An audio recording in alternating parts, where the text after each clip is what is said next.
Under the seas off northern Europe, a lost graveyard of mega warships. They were the H-bombs of the era. This is a fight to the... Beneath the murky waters off the coast of Uruguay lies the rusting corpse of a Nazi warship. It was scuttled to avoid capture, swallowed by silt, and nearly forgotten. For decades, the Admiral Graf Spee was just another sunken relic from World War II, until now. In early 2025, a new team of divers went down looking for answers. What they found inside this once-feared pocket battleship shocked even the experts. Sealed tight for over 80 years, a hidden vault was waiting. And what was inside? That's where the story turns from history to something far more unbelievable. The Phantom of the South Atlantic. In the dim, restless waters of the South Atlantic, a steel predator once prowled. Swift, deadly, and born of cunning design, it was a war machine built to shatter expectations.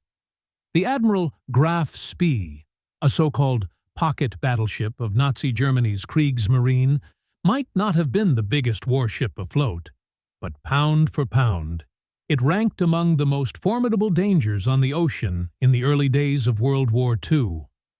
Launched in 1934 and commissioned the next year, the Admiral Graf Spee was as much a masterpiece of strategic deception as it was of engineering genius.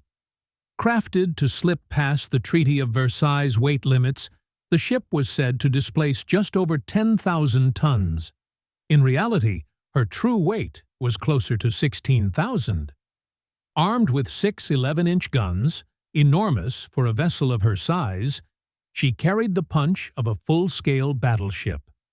And with diesel engines propelling her to nearly 29 knots, she could outrun anything that could outgun her, and outgun anything fast enough to chase her down. In 1939, as war erupted across Europe, the Admiral Graf Spee was sent to the South Atlantic with one mission: become a commerce raider. Her task was to disrupt Allied shipping lines, striking vulnerable merchant ships loaded with fuel, weapons, and supplies. In this deadly campaign, she proved chillingly effective. Over several months, she destroyed 9 merchant vessels, more than 50,000 tons of cargo in total, without causing a single loss of life.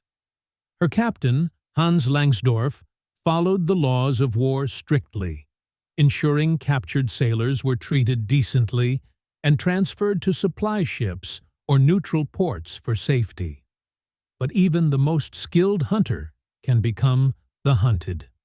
In December 1939, 3 British Royal Navy cruisers, the heavy cruiser HMS Exeter and the light cruisers HMS Ajax and HMS Achilles, tracked the Graf Spee down off the coast of Uruguay.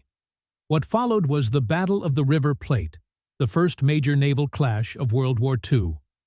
Outnumbered and outgunned, the British relied on coordination, courage, and persistence to wear the German ship down. Their plan succeeded, though it came at a heavy cost. The Graf Spee inflicted serious damage on all 3 attackers, crippling Exeter and leaving Ajax and Achilles battered, but she too took multiple direct hits. The wounds weren't fatal, yet they were bad enough to force her to seek refuge for repairs. Captain Langsdorff guided his injured ship into Montevideo harbor.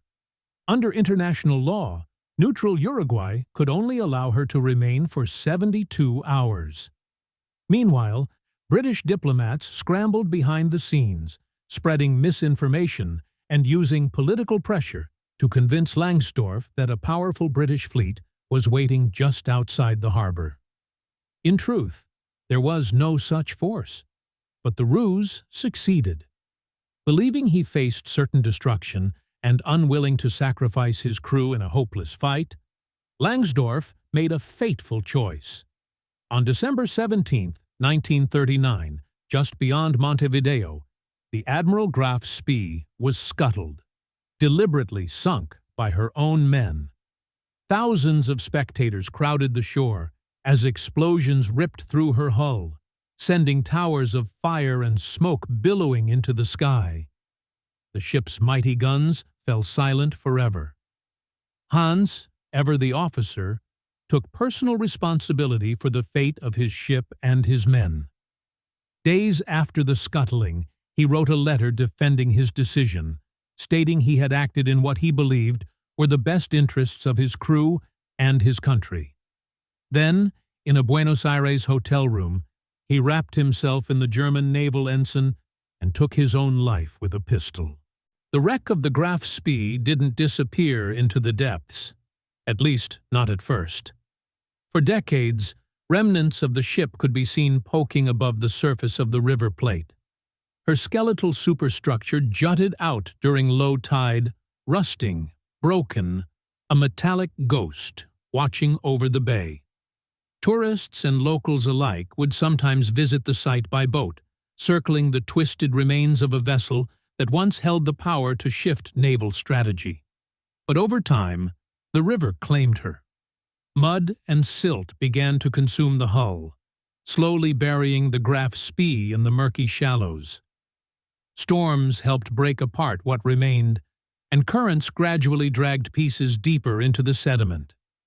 Some said the ship seemed reluctant to sink, as if it was hanging on to something not yet ready to be found. By the 1990s, only a few metal fragments were visible above the waterline, and even those would vanish with the tide. The ship that once inspired fear across the ocean had become part of the riverbed, silent, almost forgotten, but not quite. To some, the Admiral Graf Spee was just another war relic. To others, she remained an unsolved mystery. What exactly was left down there? What hadn't been recovered? What secrets might still be locked away in the ship's sunken compartments, untouched for nearly a century? In the years to come, those questions would trigger renewed interest, and eventually new dives. What they'd find would be something more valuable than anyone might have guessed. Information that will leave you speechless. The decades of mystery. When the smoke finally cleared, and the Admiral Graf Spee sank beneath the waters of the River Plate, the war marched on, but the ship never disappeared from memory. For decades, its wreck remained both a haunting relic and a powerful symbol, part war grave, part technological time capsule. Even in ruins, the Graf Spee sparked endless fascination, debate, and intrigue. By the early 1940s, salvage efforts were no longer just about reclaiming steel. The British Navy, fresh from its clash at the Battle of the River Plate, had a keen interest in the Graf Spee's advanced design. Her cutting-edge radar and fire control systems stood out, giving the German vessel a rare tactical advantage for its time, especially considering its misleading label as a pocket battleship. British engineers and intelligence officers quietly moved in, determined to examine what was left. Despite the damage from battle and scuttling charges, parts of the ship's systems remained somewhat intact. Reports suggest that British naval intelligence, working alongside Uruguayan authorities, tried to recover what they could, or at least photograph and document the ship's surviving structure. Whether they managed to retrieve anything truly valuable remains uncertain, as many wartime files are still sealed or incomplete. But one thing is clear. The Allies were desperate to understand and replicate Germany's technological edge. As the years turned into decades, the wreck stayed where it was. Storms came and went. Tides shifted. Occasionally, at low tide, the Graf Spee's ghostly silhouette would break the surface, metal ribs jutting out like the bones of a giant beast. Tourists came by boat to glimpse it, and locals whispered stories of hidden gold and secret rooms. For the most part, though, the wreck was left to decay, slowly being swallowed by mud, time, and memory. That is, until the early 2000s. In 2004, an ambitious recovery mission began off Montevideo, Uruguay. Led by local divers and backed by private funding, the operation aimed to save and preserve artifacts before the river swallowed them forever. The dive was no easy task. The Graf Spee lay in shallow yet unstable waters, buried deep in silt and surrounded by strong currents that made each descent risky. Still, what they uncovered was nothing short of remarkable. Many say that what divers discovered inside this sunken Nazi warship would absolutely blow your mind. Among the most striking finds was a 27-ton rangefinder. The ship's enormous optical device once perched atop its main gun tower. This masterpiece of pre-digital engineering had given the Graf Spee its deadly precision in battle. When it was finally pulled from the water, covered in rust and seaweed, it looked like something torn from another age. But for historians and naval experts, it offered a rare glimpse into a chilling era of technological ambition. Then came the Eagle. Later that same year, divers raised a massive 7,200-pound bronze sculpture of an eagle clutching a swastika, Germany's national emblem during the Nazi regime. Once mounted on the ship's stern, it had stood as a proud declaration of the Reich's naval might. Its recovery made headlines around the world, not just because of its size or craftsmanship, but because of what it symbolized. Some viewed it as a historical artifact, others as a symbol of hate. The Uruguayan government suddenly found itself caught in a fierce debate. What should be done with the eagle? Should it be destroyed, displayed, or sold? For a time, there was even a controversial proposal to melt it down and recast it into a dove, transforming a symbol of war into one of peace. That idea, championed by artists and peace activists, gained momentum briefly before running into a wall of opposition. Veterans groups, historians, and members of the public voiced concerns about erasing history, even if the intent was symbolic. In the end, the proposal was shelved. The eagle was placed in secure storage. Periodically, it returns to the headlines when legal disputes or auction rumors surface. Some believe it should be exhibited in a museum, accompanied by context and education. Others argue it should never see the light of day again.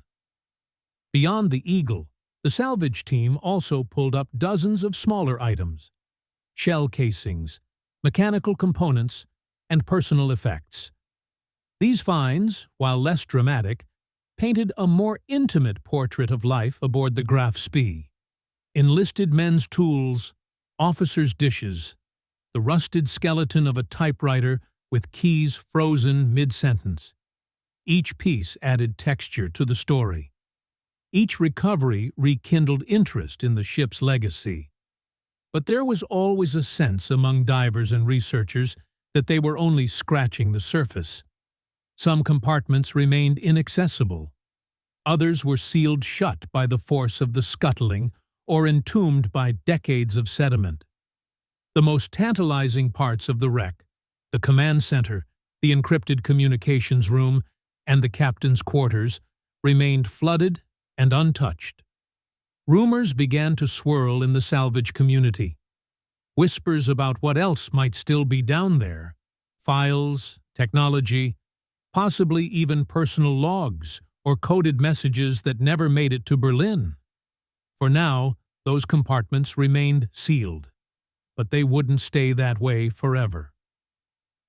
In early 2025, an international team of marine archaeologists, engineers, and naval historians converged on Montevideo with one goal: to revisit the wreck of the Admiral Graf Spee.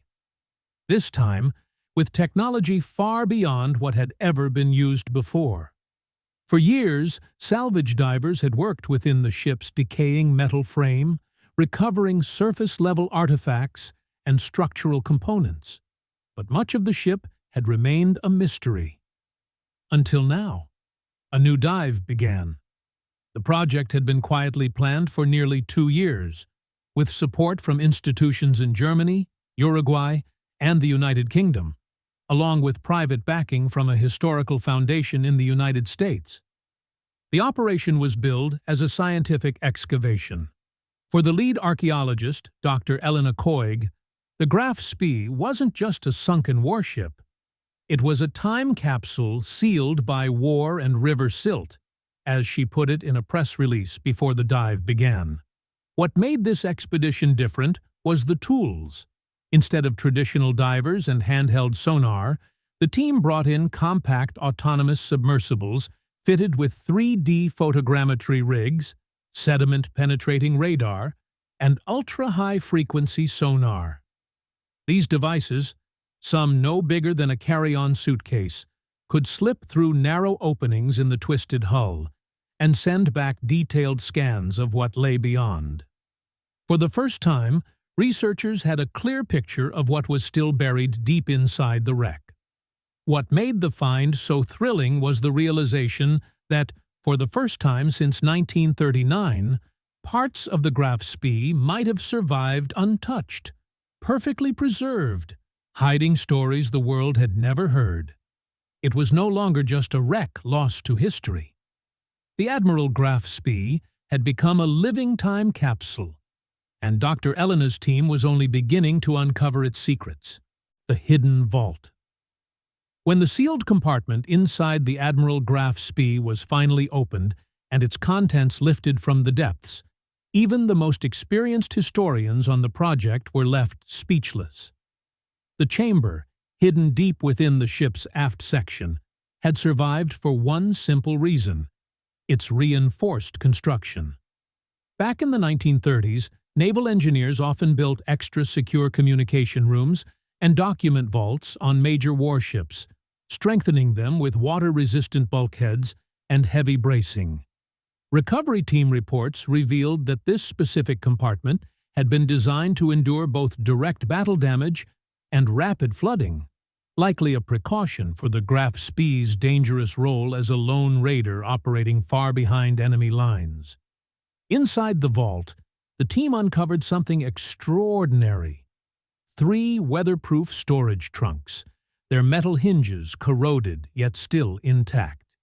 Each one was carefully opened inside a temporary cleanroom facility in Montevideo.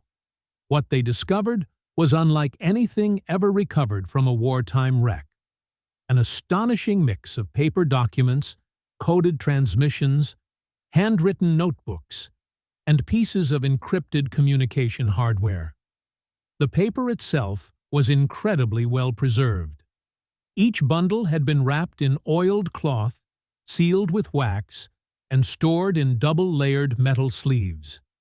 Many pages carried the official stamp of the Siegfriedszeitung, Germany's Naval War Command, while others displayed high-level clearance codes, implying they were never meant for general transmission.